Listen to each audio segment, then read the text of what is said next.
Mari kita akan membuka Alkitab kita yang tertulis di dalam kitab Amsal pasal 10 ayat 3 sampai dengan ayat yang kelima. Beginilah firman Tuhan. Tuhan tidak membiarkan orang benar menderita kelaparan, tetapi keinginan orang fasik ditolaknya. Tangan yang lamban membuat miskin, tetapi orang rajin menjadikan kaya. Siapa mengumpulkan pada musim panas, ia berakal budi. Siapa tidur pada waktu panen, membuat malu. Tuhan Yesus sendiri berkata, yang berbahagia adalah yang mendengarkan firman Tuhan dan melakukannya. Coba perhatikan, Tuhan tidak membiarkan orang benar menderita kelaparan. Amin.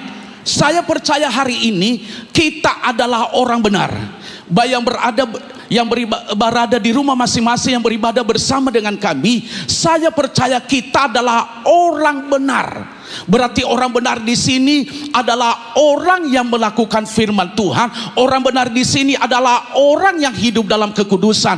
Orang benar di sini adalah orang yang taat. Orang benar di sini adalah orang yang hidup di dalam kesucian. Orang benar di sini adalah orang yang menjaga mulutnya, yaitu dari hal-hal yang tidak menyenangkan hati Tuhan. Orang benar di sini adalah yang menjaga pikirannya. Orang benar di sini adalah yang jaga hatinya, saudara dikasihi Tuhan.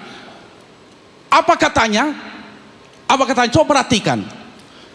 Yaitu orang benar menderita kelaparan. Artinya dia tidak pernah membiarkan kita berkekurangan. Berarti Tuhan menghendaki kita adalah supaya sukses. Katakan bersama dengan saya, amin. Aminnya agak kurang, saudara dikasihi Tuhan. Sekali lagi, amin. Dia menghendaki kita sukses. Coba perhatikan, Tuhan tidak membiarkan orang benar menderita kelaparan. Berarti Tuhan menghendaki kita supaya berkelimpahan. Tuhan menghendaki kita sukses. Tuhan menghendaki kita supaya kita menikmati hal-hal yang dahsyat di dalam Tuhan. Makanya dikatakan, tetapi keinginan orang fasik ditolaknya. Tangan yang lambat memuah miskin, tetapi tangan orang rajin menjadikan kaya. Makanya kalau kita sudah hidup benar di hadapan Tuhan, makanya juga kita harus rajin bekerja. Amin. Katakan bersama dengan saya harus rajin. Kenapa? Orang yang rajin akan bisa menikmati berkat. Orang yang rajin bekerja akan menikmati kelimpahan. Orang yang rajin bekerja akan melihat kesuksesan sepanjang hidupnya. Betul atau tidak? Coba kalau kita tidak rajin berdoa, apa yang ada dalam diri kita? Kecewa, sakit hati, kepahitan segala macam. Coba tidak ada mesbah keluarga di rumah, enggak rajin ada mesbah keluarga. Coba kalau tidak rajin bekerja, enggak datang ke kantor setiap hari. Biar aja saya di rumah, nanti saya digaji sama perusahaan. Enggak ada itu. Kata firman Tuhan di dalam kitab Tesalonika, orang yang tidak mau bekerja jangan apa? Apa? Jangan minum. Salah, jangan makan, kata firman Tuhan. Berarti di sini firman Tuhan mengingatkan kepada kita harus rajin bekerja. Katakan bersama dengan saya harus rajin bekerja. Rajin bekerja, rajin membaca firman Tuhan, rajin melayani pekerjaan Tuhan, rajin melakukan hal yang positif, rajin mengerjakan hal-hal untuk kemuliaan nama Tuhan. Itu namanya baru anak Tuhan, saudara dikasihi Tuhan. Yang ketiga, siapa mengumpulkan pada musim panas, ia berakal budi. Siapa ya tidak tidur pada waktu panen, membuat malu. Saudaraku dikasihi Tuhan, banyak sekarang ini maunya datang sendiri. Saya mau katakan enggak.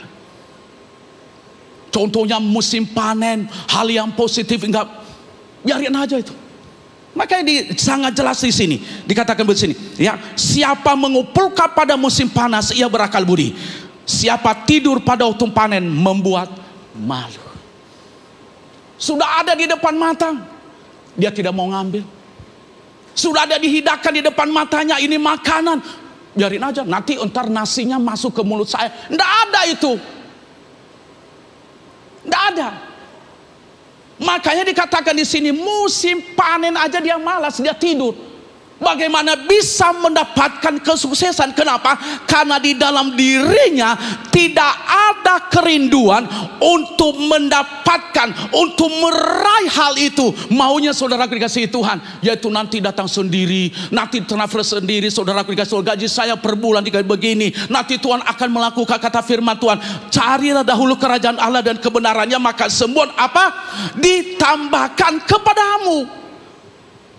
Menjadi orang yang sukses, saudara dikasih Tuhan, kita harus mengerti ini. Makanya hari ini saya memberikan, yaitu tema khotbah saya adalah sukses di dalam Tuhan. Katakan bersama dengan saya, sukses di dalam Tuhan. Saya percaya di antara kita tidak ada yang tidak mau sukses. Ada enggak? Biar saya doain. Hah? Saya percaya di antara kita tidak ada yang mau miskin. Saya tidak mau, saya percaya di antara kita yang hadir, bahkan yang beribadah bersama dengan kami di rumah pada saat ini, saya percaya nggak ada yang mau berkekurangan, nggak ada yang tidak mau berhasil. Pasti mau berhasil, saudara dikasih Tuhan. Pasti mau kepengen bagaimana saya bisa memiliki rumah lebih daripada satu, bagaimana saya sudah memiliki uang lebih daripada 1M, 2M, sampai ember-ember, saudara dikasih Tuhan. Pasti nggak mau.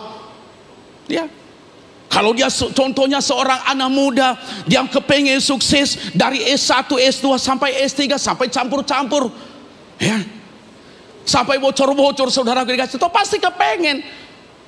Seorang ibu rumah tangga, bagi dia melihat bagaimana rumah tangganya supaya sukses. Seorang karyawan, dia rindu jangan hanya sampai saya kepala bagian, kalau perlu saya manajer, kalau perlu nanti jadi general manager, kalau perlu nanti saya menjadi owner di perusahaan itu. Dalam rumah tangga juga suami kepingin dia melihat anak-anaknya sukses, saudara dikasih Tuhan. Ada enggak orang tua yang tidak kepengen anaknya sukses? Ada enggak? Kalau ada orang tua begitu, saya mau katakan itu orang tua yang jahat, saudara dikasih Tuhan. Nah, kita harus sukses dalam Tuhan, itu banyak hal yang perlu kita kerjakan. Nah, makanya saya memberikan di dalam pendahuluan saya, saudara dikasih Tuhan, sukses di dalam Tuhan. Klik. Tidak ada satupun orang di dunia ini yang tidak mau sukses. Namun nyatanya banyak orang tidak mengerti bahwa Tuhanlah yang memberikan segala kesuksesan itu di dalam kehidupan kita. Amin. Bahwa Tuhan yang memberikan, bukan karena kita hebat, tetapi Tuhan yang memberikan itu kepada kita. Kalau kita boleh sukses sampai detik ini, kita harus berkata, saya percaya itu adalah karena dari Tuhan. Amin. Kalau boleh saya menikmati kelimpahan hari ini, saya harus berkata itu dari Tuhan. Kalau saya menikmati jabatan yang hari ini, itu semuanya berasal dari Tuhan. Kalau boleh rumah tangga saya diberkati oleh Tuhan, saya harus berkata itu dari Tuhan. Kalau pendidikan saya boleh saya menyelesaikan S1 saya harus berkata itu berasal dari Tuhan. Kalau anak-anak saya boleh berhasil dalam pernikahan mereka, itu semuanya karena dari Tuhan, bukan karena kekuatan saya. Kenapa? Karena itu kita harus berkata itu adalah pemberian Tuhan, saudara dikasih Tuhan. Amin. Amin. Itu pemberian Tuhan. Berarti kalau Tuhan yang memberi, enak enggak rasanya? Rasanya enak banget, saudara dikasih Tuhan. Nah, yang menjadi pertanyaan bagi kita, klik, apa strategi? Nah, ini ada strategi, ada yang perlu kita kerjakan, ada yang perlu kita lakukan. Apa strategi agar kita dapat sukses di dalam Tuhan? Yang pertama, saudara dikasih Tuhan, memiliki perencanaan yang baik. Katakan bersama dengan saya, memiliki perencanaan yang baik. Agak kurang kata suaranya. Sekali lagi, memiliki perencanaan yang baik.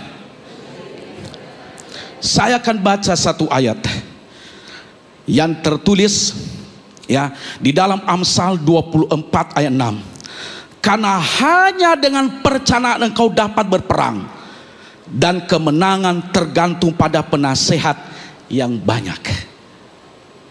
kita harus memiliki perencanaan yang baik di dalam Tuhan.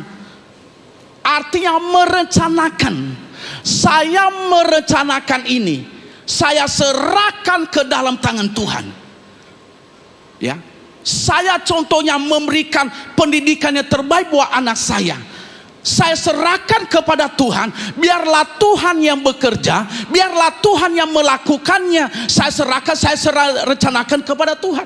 Kalau kita rencanakan dengan baik, saya sangat percaya itu namanya sukses di dalam Tuhan. Contohnya kita merencanakan pembangunan rumah. Ya, saya percaya orang yang membangun rumah, yang mendesainnya, saudara dikasih Tuhan, dia merencanakan bagaimana rumah itu supaya bisa kokoh. Pondasinya dia gali dengan baik. Dia memberikan bahan-bahan yang baik. Bahkan nanti baru dia bikin tiangnya. Kenapa? Supaya rumah itu baik. Supaya rumah itu kalau ada gempa bumi tidak akan goncang. Supaya rumah itu tidak akan tumbang, saudara dikasih, tidak akan roboh. Kenapa? Karena sudah direncanakan dengan baik. Nah, seperti begitu kita harus kita rencanakan segala sesuatu kalau kita mau sukses di dalam Tuhan. Ya, kita rencanakan dengan baik. Mau sukses pernikahan anak contohnya, harus rencanakan dengan baik. Jangan nanti hari ini besok mau nikah nggak ada rencana. Bagaimana jadinya? Gedungnya gimana? Pemberkatan nikahnya di mana? Pernikahannya di mana? Harus ada perencanaan dengan baik. Dan saya percaya kalau kita mengerjakan ini, memiliki perencanaan yang baik, kita akan menjadi orang sukses di dalam Tuhan. Jangan nanti tidak sukses. Iya, Tuhan benar-benar ya, Tuhan nggak peduli lagi kepada kami ya. Tuhan juga berkata, kok gue disalahin ya. Ya, kita bikin perusahaan, kita nggak rencanakan, mau buka aja. Apakah pantas enggak kalau saya dirikan perusahaan ini? Apakah pantas enggak?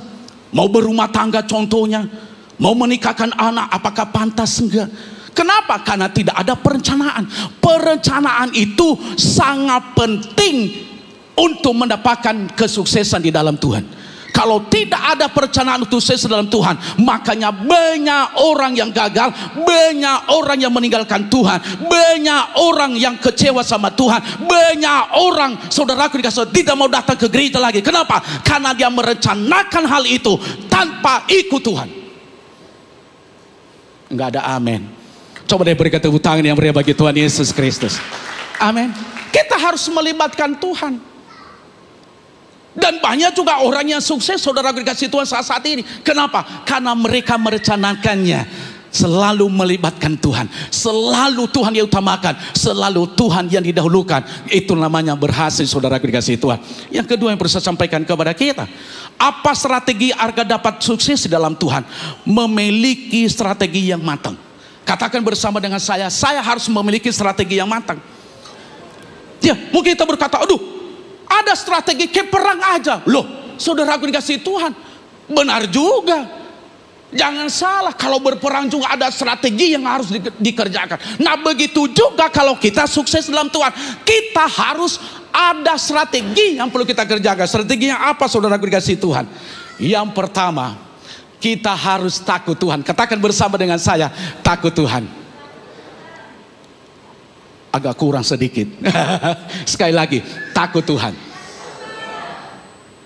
Ya, kita harus takut Tuhan. Kenapa harus takut Tuhan? Ketika kita takut akan Tuhan, ketika kita menghormati Tuhan, dari situ saudaraku dikasih Tuhan, akan terjadi hal yang luar biasa nyata di dalam perencanaan kita, di dalam kesuksesan kita. Karena banyak orang percaya kepada Tuhan, dia tidak takut Tuhan dulu, dia tidak mendahulukan Tuhan dulu, dia tidak mengutamakan Tuhan dulu. Tetapi yang diutamakan adalah uangnya, yang diutamakan adalah kehebatannya, yang diutamakan adalah kepintarannya, yang diutamakan adalah channelnya sana sini. Tetapi saya mau katakan, yang kita utamakan untuk mendapatkan hal itu, strategi kita yang pertama adalah kita harus takut Tuhan. Katakan bersama dengan saya harus takut Tuhan. Kalau kita takut Tuhan, di situ Allah bekerja, di situ Allah membukakan tikap-tikap langit kepada kita, di situ Allah memberikan juga hikmat kepada kita, di situ juga Allah, saudaraku, menuntun kita. Inilah jalan yang harus kamu tempuh supaya kamu sukses di dalam Tuhan. Berikan tepuk tangan yang meriah bagi Tuhan Yesus Kristus. Inilah jalan yang harus kamu tempuh. Nah, saudaraku dikasihi Tuhan, banyak orang yang mau sukses, tetapi dia tidak mau mengerjakan ini. Nah, saudaraku dikasihi Tuhan, kita harus memiliki strategi yang matang. Apa yang perlu kita kerjakan, saudaraku? Yaitu kita juga harus, nggak enak kalau saya ngomong ini. Saya ngomong atau gimana? Hah? Mau ngomong aja? Gimana? Yang ada di rumah saya ngomong gak ini? Nanti tersinggung lagi. Aduh, nanti udah pendeta mata duita lagi ya. Ya. Ya, saudara dikasih Tuhan. Untuk sukses yang kita harus memiliki strategi yang matang, yaitu kita harus mengembalikan haknya Tuhan. Wih, Pak Pendeta, siang-siang begini lagi asik tidur saya sebenarnya. Kok harus saya mengembalikan milik Tuhan? Tuhan sudah memberkati kita berapa? Berapa persen? Sekali lagi, Tuhan sudah memberkati kita berapa? 100%. Tuhan sudah memberkati kita. Dia memberkati kita, dia memberikan tubuh yang sehat. Dia memberkati kita, dia menjaga seluruh denyut jantung kita. Ya, dia memberkati rumah tangga kita, dia memberkati anak-anak kita sehingga karir mereka semakin naik. Dia memberkati perusahaan kita. Tetapi ada firman Tuhan ingatkan kepada kita, kalau kita sukses dalam Tuhan, kita harus mengembalikan haknya Tuhan. Banyak orang percaya, ngapain saya kasih lagi haknya Tuhan? Ngapain saya ngasih lagi perpuluhan? Itu kan zaman dulu. Firman Tuhan, bos. Ini firman Tuhan. Kita tidak boleh bantah firman Tuhan. Makanya kata firman Tuhan, dia akan menghardi kepada kita apa? Belanglah pelahap, belalah pengerik. Dan dia membukakan tikap. Tingkap-tingkap lagi. Loh, bagaimana dia membukakan? Nanti gimana dong? Nanti bocor kalau dari atas ini kan. Membukakan tingkap-tingkap langit. Artinya, saudaraku dikasihi Tuhan, dia memberkati kita dengan sangat luar biasa. Dia menjauhkan kepada kita setiap belalah pelahap, artinya penyakit, penderitaan apapun, segala kesusahan apapun, dari kebangkrutan bisnis, dalam ditipu oleh orang, dia akan menjauhkan kepada kita. Makanya saya katakan kita harus memiliki strategis untuk sukses, saudara dikasihi Tuhan. Kalau kita memiliki strategis untuk sukses ini, yaitu yang pertama tadi kita harus akan takut Tuhan, dan yang keduanya adalah kita harus mengembalikan milik Tuhan, saudara dikasihi Tuhan. Saya percaya banyak orang di luar sana, mereka tidak pernah menahan miliknya Tuhan. Mereka diberkati Tuhan dengan luar biasa. Mereka sukses, saudara dikasihi Tuhan. Kenapa? Karena mereka tidak pernah pelik kepada Tuhan. Hanya kitanya aja, terlalu banyak orang yang pintar akhir ini. Terlalu banyak orang pintar. Ngapain sih? Ngapain lagi? Nanti supaya gereja kaya. Saudaraku kasih Tuhan, gereja akan diberkati oleh Tuhan. Kenapa? Karena yang punya gereja adalah Tuhan. Amin. Amin, saudaraku dikasih Tuhan. Makanya kalau kita mau sukses, kita harus memiliki strategi. Nah, saudaraku dikasih Tuhan, ya, kalau kita memiliki strategi untuk sukses, saya akan lanjutkan, yaitu dapat dipercaya oleh siapapun. Katakan bersama dengan saya, dapat dipercaya. Artinya, saudara kasih Tuhan, dapat dipercaya oleh siapapun. Jadi artinya kita mengerjakan sesuatu bukan dengan pakai trik, bukan dengan tipu sana sini, TSS. Ya, bukan ditipu sana sini. Oh, nanti begini enggak. Ya. Tetapi kalau kita mau berhasil, Kita harus mengerjakan strategi itu, yaitu harus kita dapat dipercaya oleh siapapun. Yang ketiga yang bisa sampaikan kepada kita, ya, apa strategi agar kita dapat sukses di dalam Tuhan? Klik, tidak menghambur-hamburkan berkat yang kita terima. Katakan bersama dengan saya, tidak menghambur-hamburkan. Nah, banyak orang kalau sudah diberkati Tuhan, dia hambur-hamburkan, saudara dikasih Tuhan. Ya, ngevapela itu kan menghamburkan berkat Tuhan kan, benar gak? Ngerokoklah, maboklah, narkobalah. Loh, siang-siang begini, aduh Tuhan Yesus. Ya, apalah hidup dalam kesombongan, tidak menghambur-hamburkan uang. Ya, saya akan baca satu ayat buat kita, saudaraku dikasihi Tuhan. Ya, di dalam kitab Amsal pasal 13 ayat 11, harta yang cepat diperoleh akan berkurang, tetapi siapa mengumpulkan sedikit demi sedikit menjadi kaya. Artinya jangan sampai kita hambur-hamburkan berkat yang kita terima. Kita dapatkan hari ini contohnya 7 juta gaji kita, contohnya jangan habis besok 8 juta. Itu namanya sudah bangkrut, saudara dikasih Tuhan. Ya.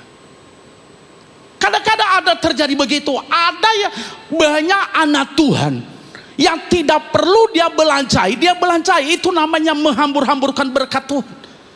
Kenapa dia tidak simpan uang yang dia dapatkan? Sebenarnya orang Kristen harus bisa menyimpan itu uang. Jangan dihambur-hamburkan, saudara dikasih Tuhan. Main judi lah. Banyak kan yang main judi kan? Tapi di sini enggak. Yang beribadah hari ini juga enggak. Judi online lah. Itu kan menghambur-hamburkan uang. Apalagi ke diskotik kan. Apakah pantas gak, saya mau tanya, apakah pantas gak anak Tuhan ke diskotik? Kok gak pantas? Hah? Pantas gak? Enggak. Ya jelas enggak lah, menghamburkan uang. Nanti udah di sana saudaraku, aduh gayanya begitu ke, mabuk gitu kan. Itu kan menghambur-hamburkan uang. Makanya ada cerita begini, kelakuan orang-orang percaya di akhir zaman ini, di zaman now, saudaraku dikasih Tuhan. Kalau datang ke gereja, yaitu pas selesai pujian dan penyembahan, dia nyampe di gereja, pas lewat katong persembahan di depannya, dia ngomong pas, kayak main judi aja gitu ya, pas. Atau purang-purang apa menyembah Tuhan, haleluya. Tujuannya supaya jangan memberikan persembahan sama Tuhan. Selesai ibadah, udah mau selesai pendeta khotbah, dia harus cepat-cepat pulang katanya. Kenapa? Oh, ada urusan keluarga. Saya mau katakan, itulah orang Kristen yang tidak mau sukses.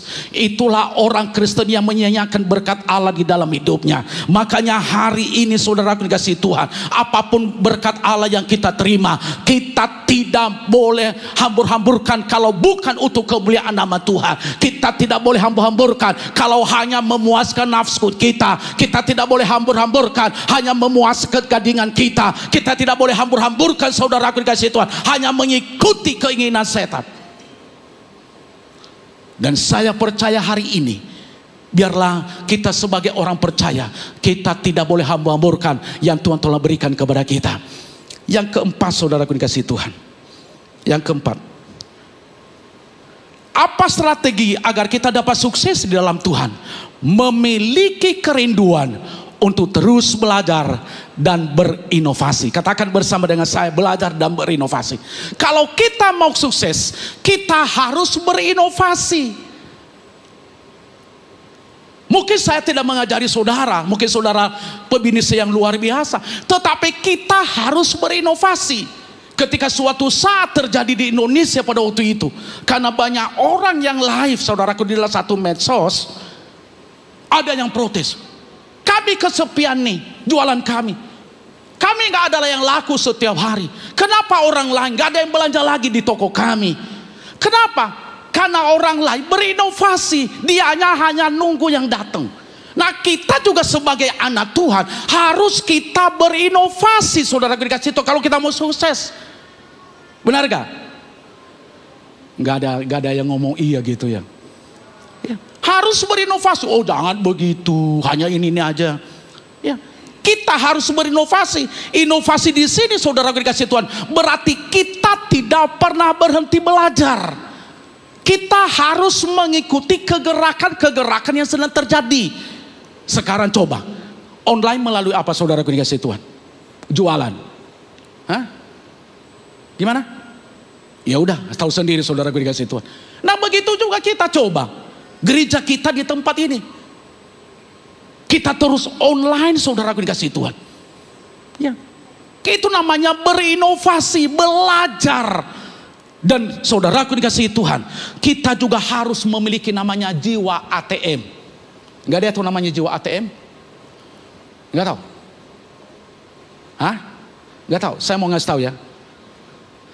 Amati, tiru, dan modifikasi. Kita harus begitu. Kita amati. Oh, kenapa dia begini ya? Oh, kenapa begini? Oh, kenapa rumah tangga ini ya bisa sukses terus? Oh, ternyata mereka setiap hari ada mesbah keluarga. Ternyata mereka setiap malam ada mesbah keluarga. Ternyata mereka setiap hari Minggu tidak sibuk ke sana dulu sebelum mereka beribadah kepada Tuhan. Ternyata setiap hari Minggu mereka ada ke gereja, saudaraku. Mereka melibatkan diri dalam pelayanan. Mereka tidak pelik kepada Tuhan. Itu namanya ATM. Amati, tiru, dan modifikasi. Kadang-kadang kita, ngapain gua modifikasi? Itu kan kampungan katanya. Ngapain gua tiru sama orang lain? Saudaraku dikasih Tuhan, guru yang terbaik adalah pengalaman dari orang lain. Betul. Kita harus lihat pengalaman orang lain. Tiru, kenapa sih dia bisa di perusahaan besar? Kenapa sih rumah tangganya begini? Udah luar biasa. Kenapa rumah tangganya begitu sejuk? Gak ada masalah. Ternyata mereka yaitu memiliki namanya ATM. Mereka mengamati, mereka tiru, mereka modifikasi, sehingga anak-anaknya menjadi anak-anak yang takut akan Tuhan. Amin, saudara dikasih Tuhan. Amin. Amin agak kurang banget, nggak apa-apa. Saudaraku, sebelum saya tutup dan saya akan memberikan kesimpulan dari khotbah saya ini, dan kita jangan lupa juga berdoa. Amin, saudaraku dikasih Tuhan. Doa itu penting. Kalau tadi di poin pertama, kita harus mengutamakan Tuhan. Dan kita yang terakhir juga harus kita tutup di dalam doa. Kalau kita hidup di dalam doa, saya sangat percaya kita mengundang hadirat Tuhan di dalam kesuksesan kita. Kita mengundang lawatan Tuhan untuk memberkati kita, saudaraku dikasih Tuhan. Makanya saya tutup. Coba perhatikan, bisa ditulis di medsos saudara masing-masing. Ya, seandainya berkenan. Mungkin juga saudaraku dikasih Tuhan yang beribadah bersama dengan kami secara live pada saat ini, bisa ditulis di live chatnya. Kesuksesan didapatkan dari usaha kerja keras, mengandalkan dan melibatkan Tuhan. Sekali lagi, kesuksesan didapatkan dari usaha yang kerja keras, mengandalkan dan melibatkan Tuhan. Saya tutup, saya panggil pemain musik boleh maju ke depan. Saya tutup sebagai kesimpulan. Tidak ada satupun orang di dunia ini yang tidak mau sukses. Namun nyatanya banyak orang tidak mengerti bahwa Tuhan yang memberikan segala kesuksesan itu di dalam hidup kita. Sukses buat saudara. Tuhan Yesus memberkati. Berikan tepuk tangan yang meriah bagi Tuhan Yesus Kristus.